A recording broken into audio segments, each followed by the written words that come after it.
Ishera ria munini wa President William Ruto gicigo-ini kia gatagati ka bururi mahinda kwa mahinda riu nirigathikirwo muoroto mweru ni Ndundu ya athuri a rũĩ rwa Kalenjin matongorete muikari giti James Loko aria maugite gicigo gia gatagati nikiri na thiri ubatie kurihwo 2022. Athuri aya maugite gicigo-ini kia Eldoret na Nakuru nimaiguaniire kunyita mbaru Ruto itanya riake ria President 2022. Riu atongoria aya makioria President Kenyatta anirire king'ang'a-ini ati niyuritie Ruto gukanathamaka itiina riake riainikirira. Upande wetu sisi tuna deni kwa sababu tulikutana na kutoa kauli moja.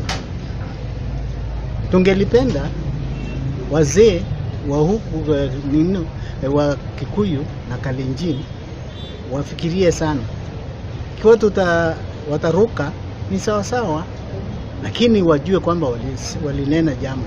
Mweri muhituku William Ruto ni augire gutire mundu ararandura ona gutuika ni akoretwo akiuria gicigo gia gatagati ka bururi gikamunyita mbaru. No person, no community, no section of Kenya owes anybody, including myself, anything. Ngiribotera Kameme TV, ritwa riakwa ni Mwaura wa Ndung'u.